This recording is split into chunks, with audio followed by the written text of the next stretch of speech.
Hey, my name is JC Dean, and today I'm going to share an idea with you that if you fully embrace this idea, I think it's going to make your fitness goals much easier to achieve and much more enjoyable in the process.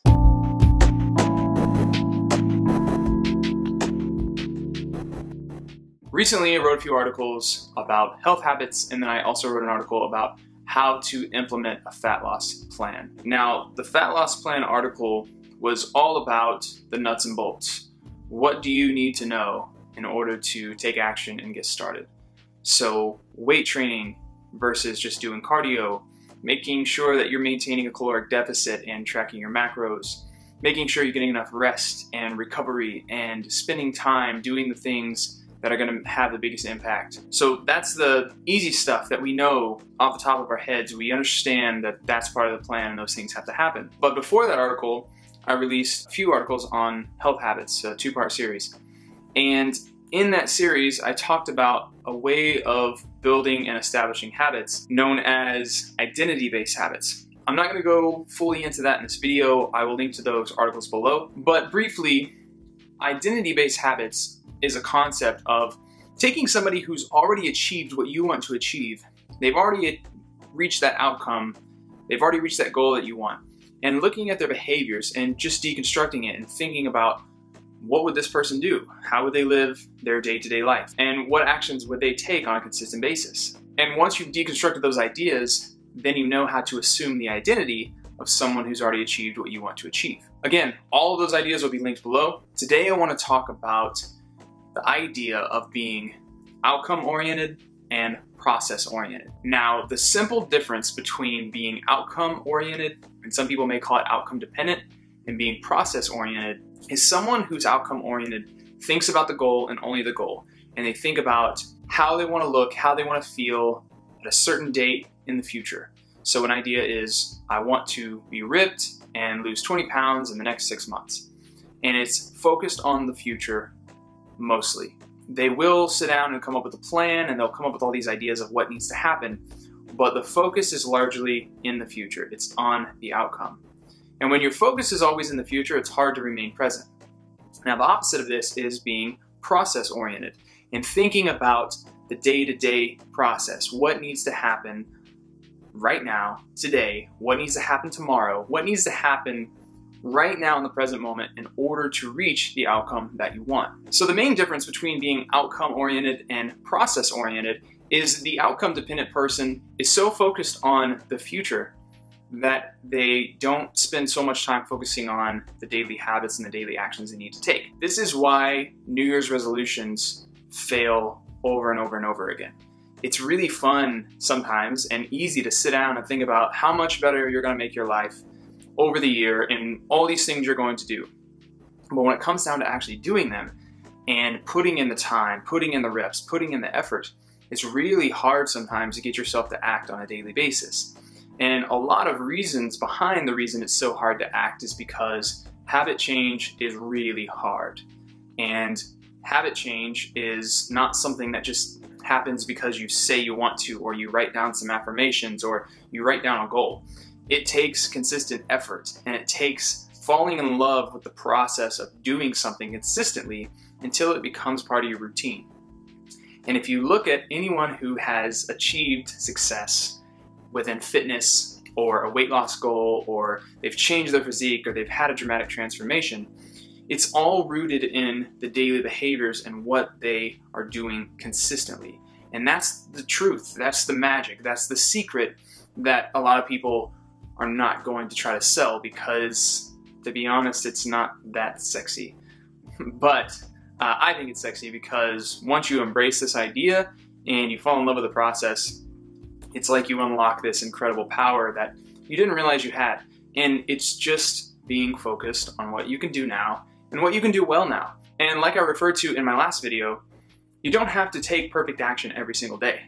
You can take imperfect action as long as you're moving forward. Don't wait until everything's perfect. Just do something. Now, I've been thinking about the whole idea of being process-oriented and outcome-oriented for a couple years now, and using it with clients and thinking a lot about it when it comes to behavior change, and using it in my writing and just educating people on the idea. I was going through the Practicing Mind if you watched my last video, you know that I've been going through this book, and there are tons of really cool ideas in here. And I'm just going to read you a quote that gave me the idea for this video, and then I'm going to talk a little bit about why I think it's so important. We do so many activities on automatic. We don't realize we are not present in the activity simply because it is so automatic and requires very little thought. Brushing your teeth slowly demands that you pay attention and forces you into the present moment. It is a very practical training exercise for teaching present moment awareness for several reasons. It doesn't take very long, so it is not demanding that you lose interest in the exercise or feel it is just too much to accomplish. Now, what I like about this is he takes something very, very simple that we all do, that's been ingrained in us since we were children, and we do it every day. Wake up, you brush your teeth after meals, and then brush your teeth when you go to sleep. And it's just that. It's just this act of taking care of yourself. But we don't think about it as all those things. We just think about it as something that you do, and most of the time we don't even think about it because it's so ingrained in us. But when you slow down and you really pay attention to what you're doing, you think about the process. Oh, I'm brushing my teeth.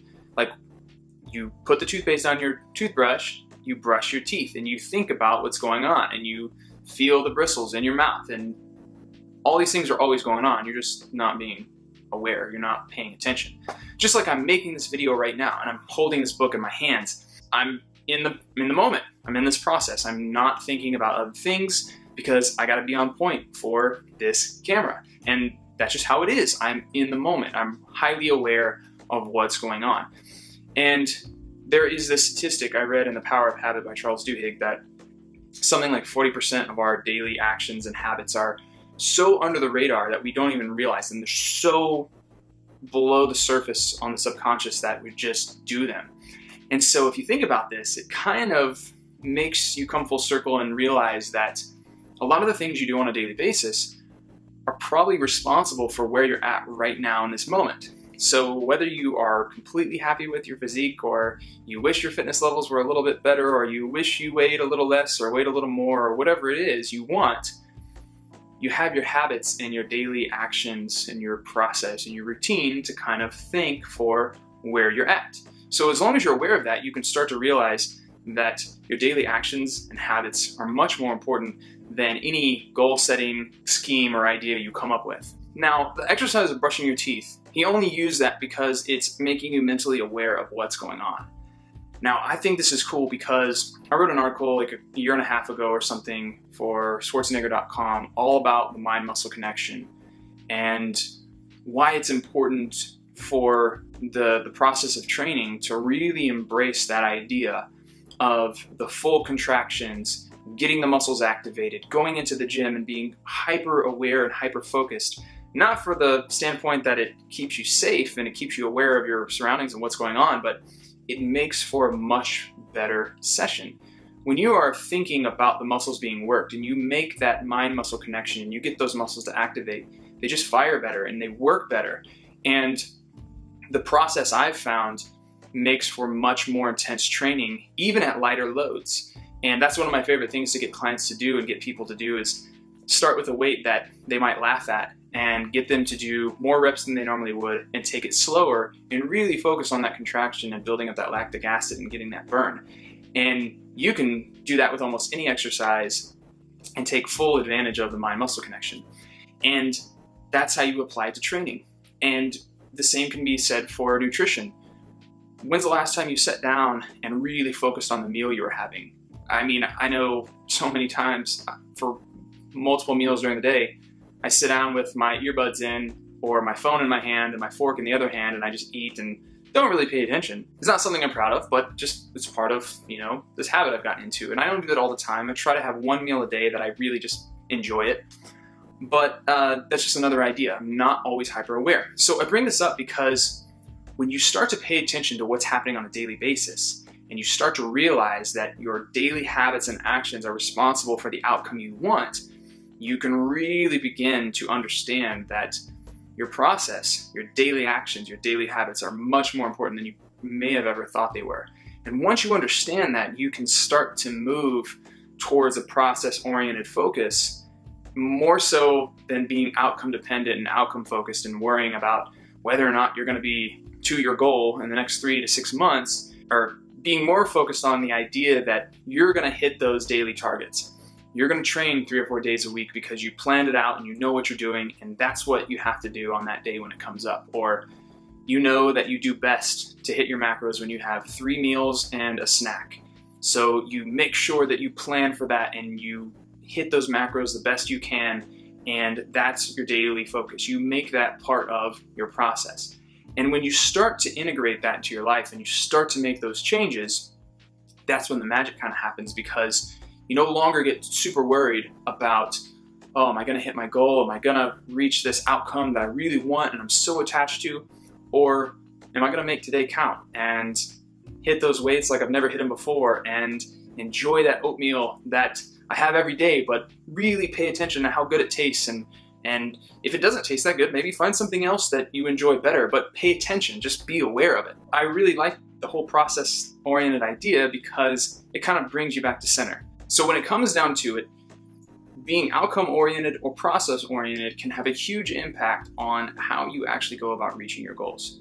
It's much easier to sit down and just write out how you want to achieve something, or set a New Year's resolution to say that you're going to do better this year and you're going to make changes, but it's a lot harder to sit down and actually come up with a plan and come up with something that you can stick with. So when it comes down to the process, you have to think about everything you do right now. And when you focus on the process more so than the outcome, it's a lot easier to build up the momentum that's necessary to keep you going in the long term. Whenever we make goals and we focus too much on the outcome, it's easy to get motivated in the moment and say, I'm really going to work hard and I'm going to do this thing. But when it comes down to actually doing it on a daily basis, it's easy to get overwhelmed because typically we try to bite off way more than we can chew. And when we do that, it's easy to get off track because trying to do 10 things or make 10 changes at once is a lot harder than making 1 or 2 changes. So if your training is really good right now, maybe you need to focus on nutrition. Or if your nutrition is really great and you're not training consistently enough, maybe it's time to jump on a plan and really give it your effort and commit to 4 days a week or 3 days a week or whatever you can. And the goal at this point, instead of worrying about what you want in the future, you've already set that into motion, you've already written that down. Now your goal is to give it your best every single day and make sure that you build upon the processes and habits that you've established for yourself and just keep getting better over and over and over. So when you look at your week and you know you have 4 days to train, make sure that all those days count and make sure that you hit those sessions. When it comes to planning your meals and prepping your breakfast and your lunch or your dinner or however you decide to do it, make sure that those meals count and do your best to hit your macros as best as you can. And when you focus on the things that you got to do on a day-to-day basis, it's much easier to get wrapped up in that process and actually enjoy it because you know that every single day you're putting one foot in front of the other. Instead of thinking about, oh, I really need to reach this goal, and if I don't reach this goal, then I'm a failure. Anytime you get hung up in thinking about the future, if you just bring yourself back to the present, focus on what you need to do now and how you can do really well today. Get that done, go to bed excited about how good you did, and then do it again the next day. That's the difference between being process-oriented and outcome-oriented. Thanks so much for watching. I will see you next time.